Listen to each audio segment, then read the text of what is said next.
Stand by.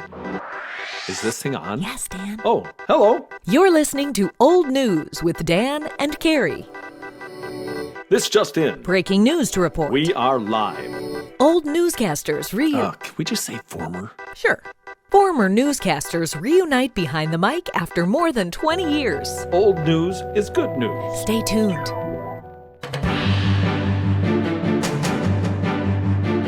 Today's guest is an all-around classic. His rise to his current position as a chief meteorologist in TV is really the classic broadcasting story.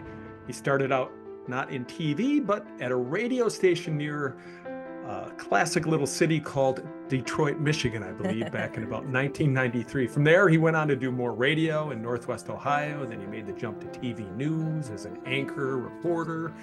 Truly an amazing run from weekend weather anchor to dayside meteorologist to chief meteorologist. And on top of all that, this guy is a hell of a self-taught guitar and piano player who loves classic rock, including the Beatles, I know. And I think he loves classic cars as well. I'm talking, of course, of Kevin Craig. Kevin Craig! Yay! Hey guys, how are you? So good to see you. It's been so long. Yeah, it has. It just seems like another lifetime ago when we were doing our thing together as a team in Madison, Wisconsin. But Madison is a great city. Was proud to be there, and of course they hooked us up, and we were part of the morning team there at 27 Weather Central, and did the thing there for 3 years, and then moved on. And here we've been. March of this year will mark 23 years. Wow. Here in Grand Rapids, Michigan. That's As we've incredible. said to some of the other folks who we've talked to too, Kevin, that's kind of a survivor. I mean, TV news, meteorology, all of that stuff. It's a tough job, and you've done it, and you've done it well for all of these years. And you've done it in some great places, like Grand Rapids, as we talked about before. What a beautiful city. And I know you're a Michigan guy through and through, right? Yeah. Yeah, I will tell the best part of what I've done is that I've been able to do what I've wanted to do and make a living at it. It's not always easy to get this kind of an extended run in this business and make a decent living at it. There's only probably less than 10% of the people in our business that actually get really good positions that you could make a good living off, and that's above and beyond the ones that work for the network in New York, Chicago, LA, to where they're making several $100,000 a year. Most of us don't see that kind of salary, myself included. But to be able to go and make a decent living off it and raise a family and do it for so long. This year marks 31 years for me in the business. And Dan, you just went through that whole thing. Yeah. It started as a board operator in a little old AM station in Detroit.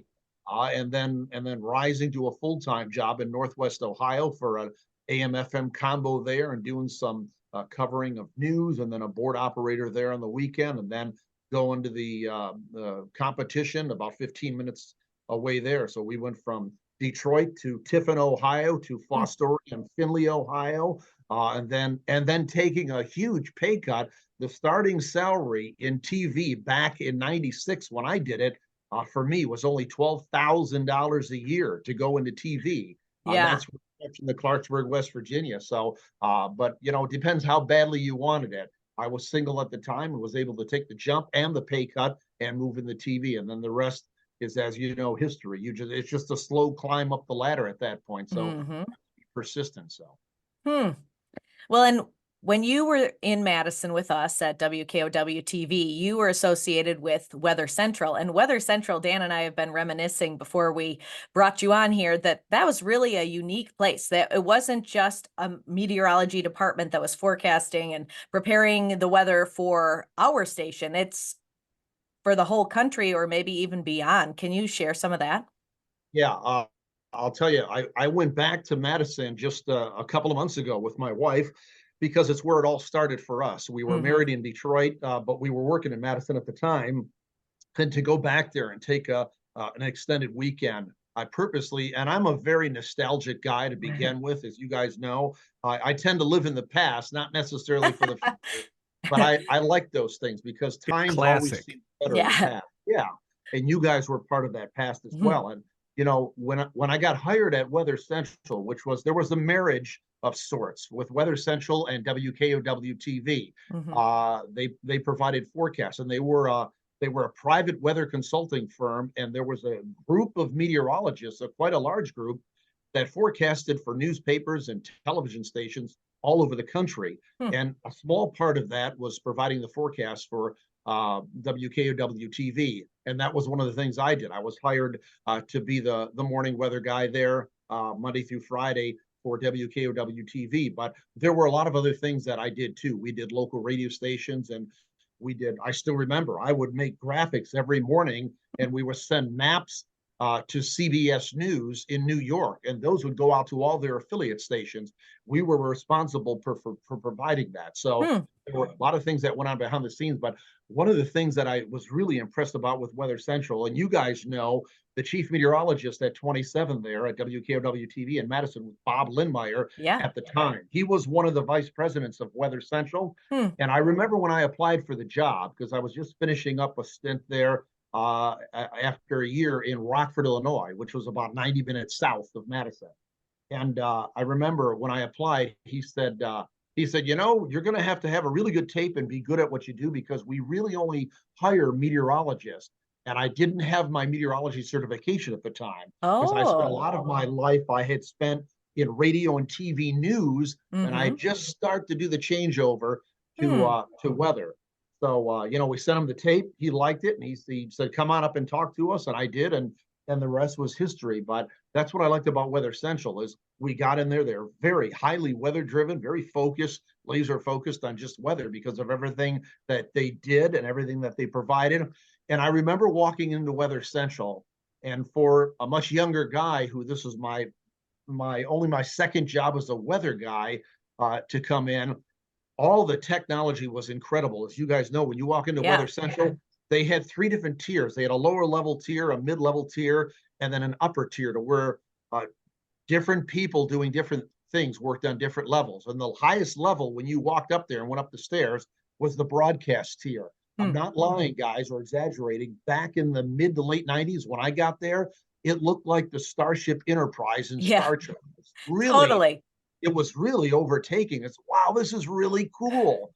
And to become part of that and do that, and all the technology, Weather Central was a weather consulting firm. And Terry Kelly, who was the president of Weather Central, was one of the pioneers in coming up with graphics that we could show on TV. Some of the first forecast models, they have what they call their Adonis Future Track. And to be able to show these forecast models on TV and explain the weather, we were light years ahead of what some of the other stations were doing. But I was part of that, and it was so awesome to be part of it. Yeah. I always felt whenever I wandered over there, I'd be like, now I'm going to NASA.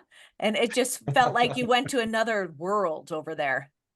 I always described it as the Starship Enterprise, because that's good. That's what it reminded me of. And the technology, and you know, it's funny, because when you go into places like that and you get your first few jobs, you kind of think, hey, I got this. I kind of know everything.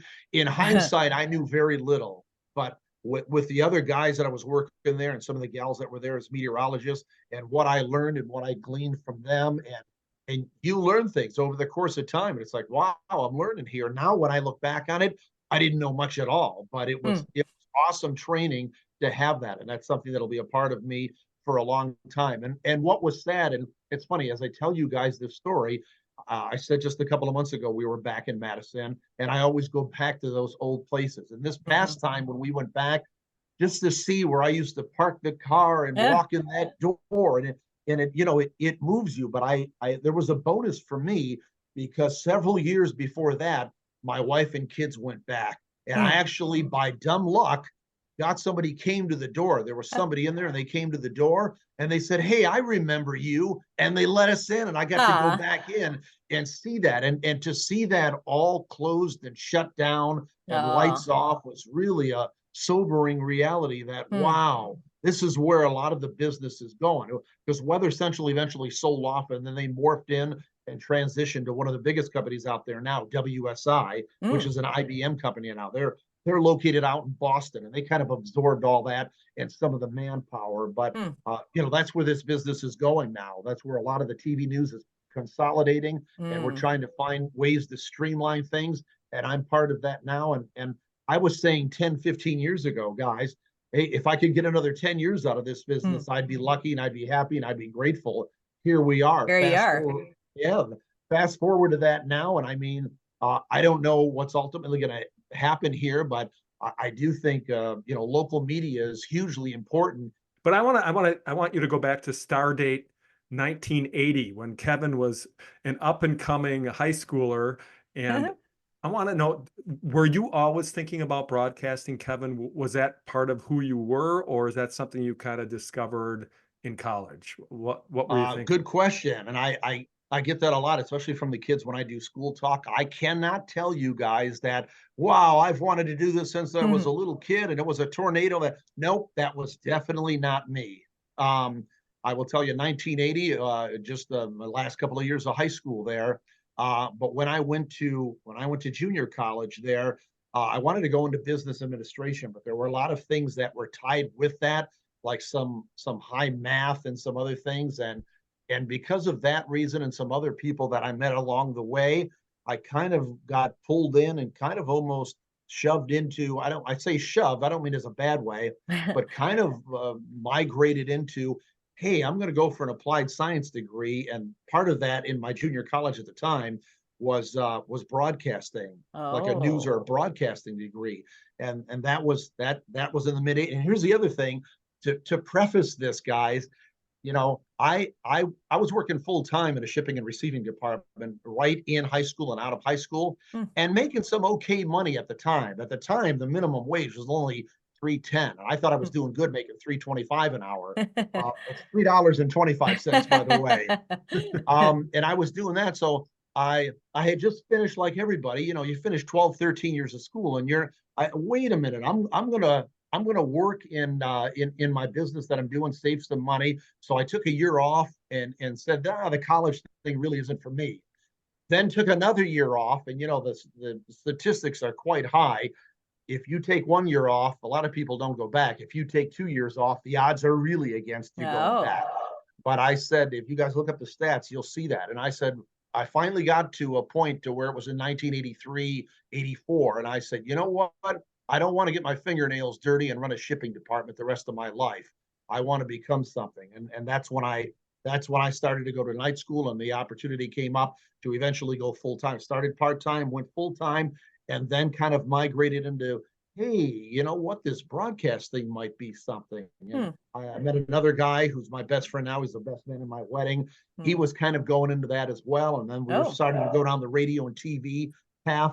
And I wanted to be one of those big news anchors, so where I got into a bigger city and a bigger market after time. And I became that guy. I was the news anchor. And I started down that road, as you mentioned in the intro, Dan. Eventually started to do, I had a baby face at the time, and I had no experience. That was the proverbial You still do, thing. Kevin. You still do. Yeah, well, I'd like to think so, but the hair's a little lighter for some reason. It pays off Maybe later the in life face to is have a a little baby fatter, a face. few more wrinkles, that sort of thing. All in a good way. But yeah, we eventually got to a point to where I got into started to go down the radio news path, and then did that for a couple of years, and then took that pay cut, as I mentioned early on, to go into TV. And then the real changing point when I was in Clarksburg, West Virginia, doing TV news and reporting. I was doing some weekend fill-in anchoring, and then doing some reporting. And then what had happened by misfortune there, the gentleman who had been there in Clarksburg, West Virginia, WBOY TV, W Boy, I never forget those call letters. He had, I think, some health issues or a heart attack, and they had come to me and they said, as you know, sometimes it happens like this. Hey, you have a really good ability to ad lib. We don't have anybody else that can fill in and do weather.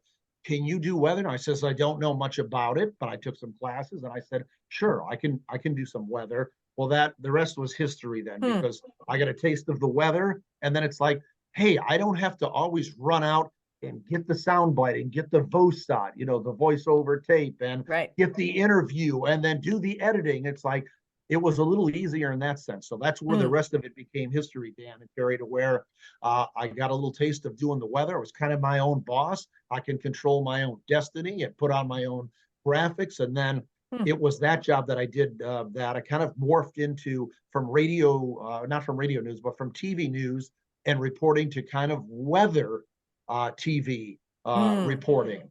And then that laid the groundwork to get the next job, which was in Rockford, Illinois, as a morning weather person there at WIFR in 1996. I did that for a year, and then that went from that point to 1998 in Weather Central and Channel 27 there, Wacow. Wacow, WKOW. Oh, that's right. From W Boy to WI5 to That's right. WKOW TV. And then I got hired as the morning weather person there.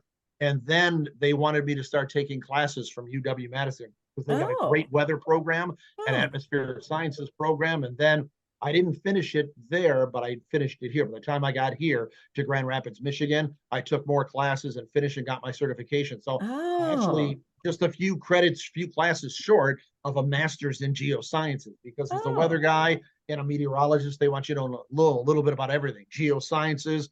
And, we're the station scientists now. So they want you to know about earthquakes, volcanoes, meteorology, and everything. It's that guy. So that's how it went up, and that's how it worked for me, guys. It was a long, arduous road. I mean, I think it works so much faster now that I have seen people come right out of college and get into TV and then go right up the ladder. It did not work that way for me. It took 10 years to get where I was moving around the country, and here we are.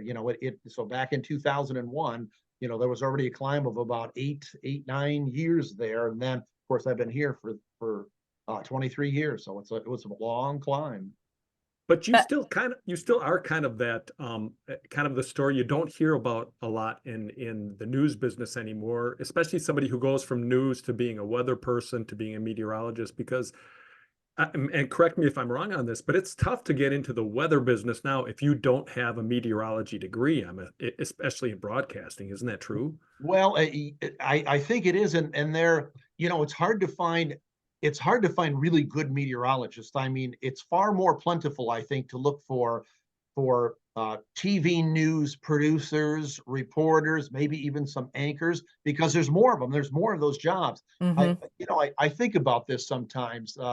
I have to remind myself, there are 215-ish television markets in this country, or cities, so to speak, that have what we call these DMAs, these designated market areas. That's a TV market. Yep. We were market number 38. We slid a little bit here. I was going to ask. Yeah, we're market 42 or 43.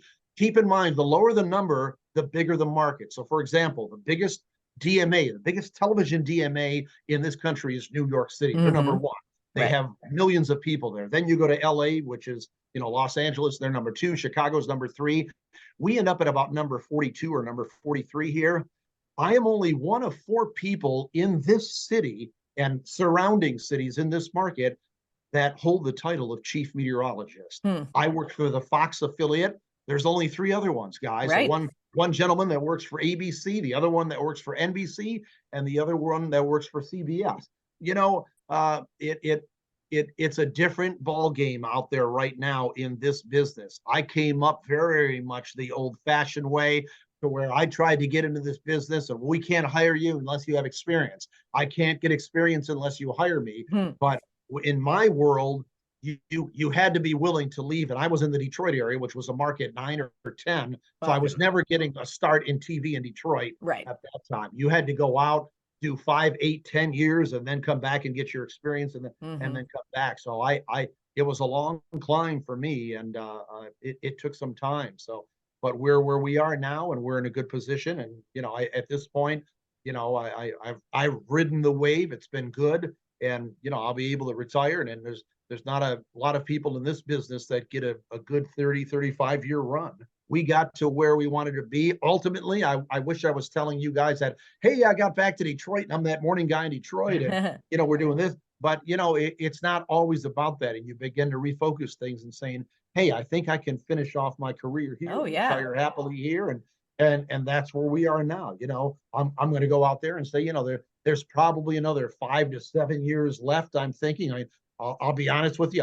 I have no intention, as much as I like it and enjoy it, is doing this when I'm 70, 75 years old. There comes a point to where I think you have to go out on a high note, and you're ready to do that, and you want to reap the benefits of what you've sown all those years, and start to do a little bit of traveling and spend some quiet time. And from a meteorologist perspective, in my head, guys, every time I hear a rumble of thunder, my instant intuition is, all right, there's someplace I need to be. I need to get into the station, Yeah. because that's the life that I've lived, and I'm that guy. And as the chief, you lead that department, and you do that, and you cover the bases, and you cover everything. And that's just the way it is, and the right thing to do. But there will come a time to when it's like, okay, I'll hand that baton off to somebody else, and I'll pull back and say, hey, now it's time for me to just sit and enjoy a good old thunderstorm, and listen to the rumble. What are some of the, oh, sorry, go ahead, Dan. You go ahead, Carrie. I was just going to say, what are some of the craziest weather events you have seen, been part of, witnessed? Well, two of them come to mind. We had the I believe it was a hurricane that went up the East Coast several years ago, Hurricane Sandy. Oh, because what gosh. happened is it was so powerful, it went up into the Northeast United States, but it was throwing wind and waves back on the Great Lakes across Lake Michigan. Really? We called it Superstorm Sandy here. That was throwing 20 to 22, 23-foot waves on the southern base of Lake Michigan in Berrien County, around the St. Joe Benton Harbor area, and into Northwest Indiana. And the reason I remember that is because that was the first time to when our new management had come in, and they said, we want you to take a camera and go out there. By myself, I was MMJing it. and that was the first story that I went out with, and I covered those waves. And it was crazy, because, as you guys know, you're always on a deadline, and the clock is ticking. Hurry up, get out in the morning, drive from Grand Rapids down to the St. Joe Benton Harbor, Michigan area, which in and of itself was a couple of hour drive. And then try to set up the camera and get these shots when there's 50, 60 mile per hour winds. Sand is pelting your face. The camera fell over. Luckily, it fell in the sand and it didn't break the camera. Otherwise, that would have been the end of the story. So I remember that. And then the other thing that you mentioned about one of the events was probably just last year. I think it was August 25th, somewhere in there, to where we were in an outlook for some strong to possibly some severe thunderstorms. And I remember they issued a severe thunderstorm watch for us. And I had already worked my morning shift. And once they issued the watch at about 6 o'clock in the evening, I started to get dressed and get my shirt and tie back on, and another suit. And my wife said, where are you going? You already work. I said, we're under severe thunderstorm watch. I'm the chief meteorologist. And granted the fact that we had people in place, as the chief, you go back. Everything started to break loose not long after I got there. We got several severe thunderstorm warnings issued, and we had about 5, 6, 7 tornadoes across central and southern lower Michigan, one of which just missed our house and our subdivision by less than a mile. Hundreds of thousands of people across the state were without power. And, it is so surreal, because after you finish that, it's almost like being a rock star, in the sense that you're up on stage, and I always wonder how people like Paul McCartney and all these people perform with thousands of people out there, and then they walk off stage and you have to turn this off. How do you come down off that high and turn it off? Well, for me, it's that, I'm an excitable kind of guy anyways. I mean, I always, when I do my forecast, they're always a higher energy. I don't believe it. Listen, I say this, guys, if I can't be excited about giving you guys the forecast on TV, I can't expect you to be excited about watching it. So I try to be engaging. Those are the things that I remember in the recent past. There were some ice storms. There were some other severe weather segments as well. But in the recent past, that's what I think about. Superstorm Sandy, 22-foot waves out on Lake Michigan. And then, of course, the tornado outbreak that we had there, which just missed our house by less than a mile. Yeah. Wow. You know what always amazed me, Kevin? And I love to cover weather stories when I was a general assignment reporter, because or natural disaster stories in general, just because, first of all, the visual impact is incredible. But secondly, you probably have seen this over the years too, like when you go and cover stories like that, people are so resilient, and people are so, so open and honest after something like, a tornado rips through your house and God willing, nothing happens and everybody's okay. But it's always so interesting to talk to people after something like that happens in their life, because in a strange way, it kind of gives you hope for humankind, I think, because you realize how resilient and thankful some people can be, even when in the face of things like that. Did you find that sometimes when you're out doing those kind of disaster type stories? Yes, and I will tell you this, anybody listening to this program is probably going to agree, or they'll certainly know it after I point it out. But there's a vulnerability there when the people go in, they realize that, oh my gosh, I didn't realize a tornado just ripped my house out and leveled it. But you're right, they let us in as the media to tell their story, makes our job easier, but it also allows us to tell the human interest part of that story. Right. But there is a resiliency there, whether it's local or national. And these people realize that despite how vulnerable they are to natural disasters, there has to be a resiliency and a positive thing that, hey, I have to pick myself up and continue on. We have to move forward, because they're in the boat many times with a lot of other people, and towns and cities have been destroyed and decimated. And you're just there as a member of the media to tell the story. And I've been in that case many times before. To show you guys something and to illustrate that, here's something I think about too, Dan and Carrie, to where several years ago we had a tornado rip through the southern portion of Kent County, which houses Grand Rapids, Michigan, but also one of their suburbs around the Wyoming and Kentwood area. That's one of their. It's just outside of Grand Rapids, and we went down there, and me and our main anchor at the time did our 4, 5, and 6 o'clock news live there on location, because there was that much damage. And after everything was said and done, and talking to all these people and running around and interviewing them and showing them everything, we had a gentleman that came over that had some damage. It wasn't a lot of damage in the big scope of things as some of the neighbors, but he came over to me and my co-anchor, Christian, after the 3-hour newscast, and he said, hey, I'm just firing up the charcoal grill. How about if you guys come over for a couple of burgers and have an ice cold beer with us? And it's like, this is incredible. These people have just undergone all this devastation. It wasn't utter devastation. It was an F1 or F2 tornado, trees down, no power. There was some damage, some shingle damage, and some minor construction damage as well. But for him to be in the scope of that and then come to us and say, hey, I watch you guys all the time. We know you were here. Come on. And we did. By the way, we did it.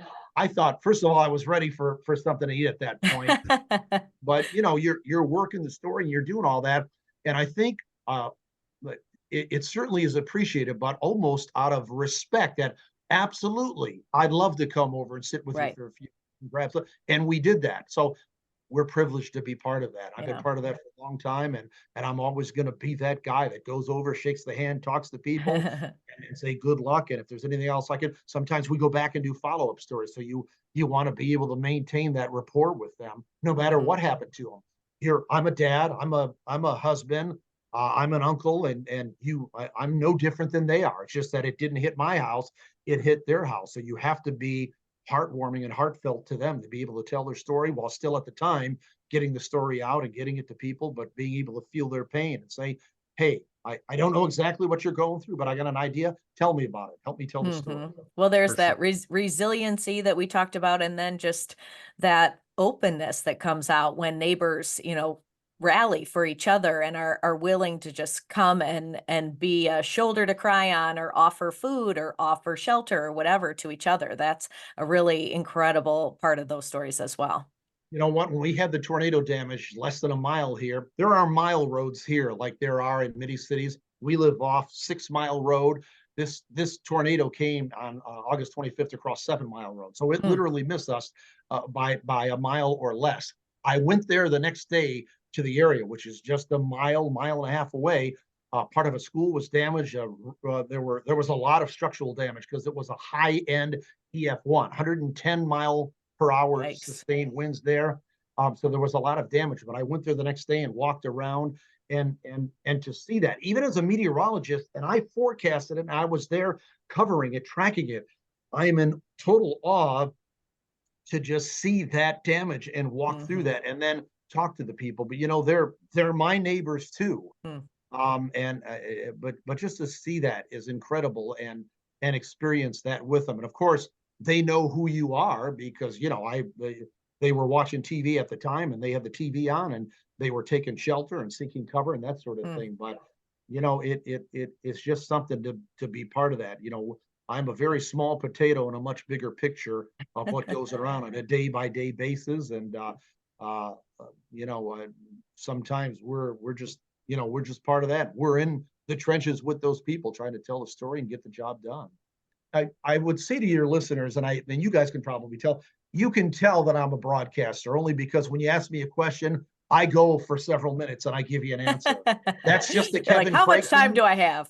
Well, yeah, and I feel sorry for you guys if you're going to try to edit some of this up, because you I'm have actually to do not. it when I stop and take a breath. So if the show's a couple of hours long, you'll be in great shape. But listen, I always try to be that guy and just return the thanks to people when I meet them and I have the chance to meet them and say hello. Not everybody is like that in this business. I do what I love, and I love what I do. And I hope that it shows. And I think a lot of people say that to me on my Facebook page. If you go to Kevin Craig, FOX17, I have over 13,000 people on the Facebook page. There's a lot of positive comments there. There's a lot of things that try to keep people informed. There's weather stuff. There's behind the scenes stuff that people will follow. And I try to give them a little bit of an insight into who I am. It's not always about meteorology and the work, but hey, here's my kids. They made their graduation, or I had an anniversary, or my daughter who loves the bake just made this awesome pineapple upside down cake. And it kind of lets them peer into who I am, because they wake up with me. I'm now on mornings. I was the chief meteorologist who was on evenings, but now I'm on mornings. And there are a handful of chief meteorologists in this business that actually work the mornings. There's not a lot of them, but I'm on in the morning.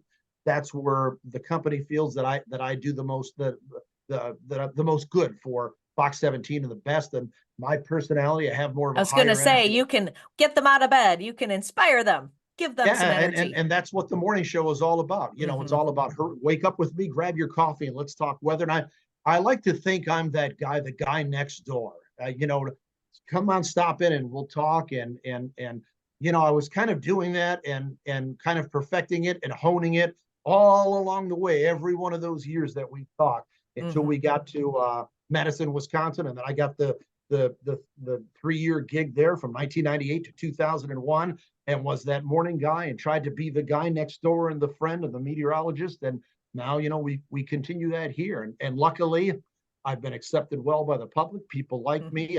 I think of the old skit with the guy on Saturday Night Live where he's looking in the mirror. Stuart Smalley. Yeah, and I'm going to do good and I'm going to do better. And he looks in the mirror and said, because doggone it, people like me. And I'm lucky for that. I'm grateful for that, because if they didn't like me, I would never have been able to have a 23-year career here. And that's one of the reasons why we stay, because even if I said to myself, I want to go get another job in New York or Chicago or LA, if I could even get there and was good enough.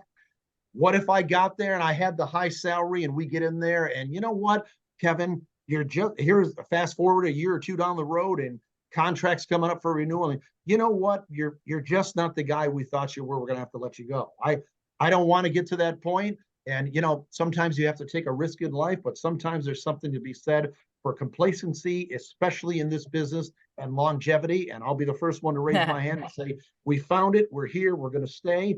And, I will. The caveat is, Dan, as you asked that question, I still think there's something else I should be doing with my life. I'm not necessarily talking about a different career. I think there's a higher thing that I should be doing. I don't know what that is. I hope I find it before I pass on. And I don't know. It may be in that. And my thought is, as we close the chapter and eventually retire, whenever that day will be, it might be more volunteer work. It might be helping out the church. It may be mentoring to whatever it is and whatever I do.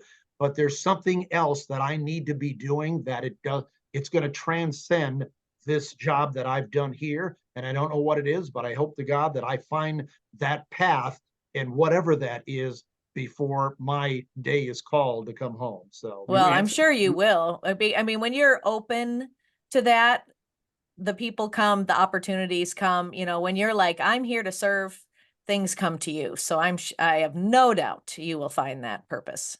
If But I think I that's if I wasn't doing this, here's the next question that I'll ask myself for you guys. You don't even have to ask. What would you be doing if you weren't doing this? We've done well, and you guys know this from me working with me many years ago. At that time, as a much younger man, I was into investing. I'm almost as passionate about this, not to sound like that guy, not to sound like the mom and dad. I'm almost as passionate about this as I am weather, because people have it in their power to live that life of financial independence, but they have to start young and start early and be consistent and be persistent, and you can do it. Yeah, I think we found your second career right There you here. We're tight on time, but I love asking because I loved watching TV bloopers back in the day. Do you have on-air bloopers that you just kind of chuckle about from like many years ago? Well, I thought I was wrong once, but I was mistaken. Ha So ha ha ha. I will tell you, there are some things that where you might be cutting a quick tease or a headline or something, and it's like, I remember one day many years ago, probably about 10. I had already been in Grand Rapids for probably 7 or 8 years, and I don't know what I was thinking of, but the outro, the last line was Kevin Craig, WKOW, Channel 27. It's like, whoa, where did that come from? It's like I had already been here for so long, but there's no real bloopers that stand out, because after having done this for so long, you still make mistakes, and you do some things that like, wow, I shouldn't have said that or this or that, and I knock on wood here. I've got a solid oak table. I have never gone into, how sometimes you get the giggles and you can't stop. Yeah, that was our That whole has never career. happened. That has never happened to me. So I'm lucky. No real bloopers that come to mind, and no real giggles that come to mind. There's a slip of the tongue to where I may have said something that comes out like something else, maybe a swear word or something, and you just keep on going. You have to push forward, because if you dwell on it, then did he just say? I had one gentleman, I don't remember what I said, but he emailed into the station, or emailed me, or said on Facebook and said, I spit my coffee out when I heard you say that. So there's been a couple of them. I don't recall specifically, but there have been one every once in a while here and there. All right, I got it in. Kevin Craig of FOX17 News in Grand Rapids, Michigan, and of course, one time of 27 First News and many other places. Thank you so much for talking with us today, Kevin. It's been really. Oh, look at that! She's got I got my mug with my tea. 27 just for you. You will be completely floored if I said, if you could give me 30 seconds, I have that mug downstairs in my guitar room. I have it. Awesome. I have it. We trust I'm not you. surprised. That's awesome. Cheers. And listen, before we completely break off and say goodbye, again, if you guys get to West Michigan, you have to contact me via Facebook, or however you do it, by the station. We have to get together for a lunch or a dinner or a visit to the beach. Or a water ski. Okay. Yeah, water ski. Yeah. if I don't sell the boat first. That sounds great. Good. It's a date. It is. And thank you so much, Kevin. This has been so much fun. Privilege and an opportunity was all mine. I almost feel like the Beatles, who got the band back together, even if it was just for an hour or two, just to think about Neil Simon's movie. Seems like old times. It does indeed. Thanks, guys. Appreciate it. The privilege. All right. Thanks, Kevin. We'll see you. Thank you. Right, bye. Take care. See ya. Thanks for tuning in to Old News with Dan and Carrie. That's old news for now. Join us next time.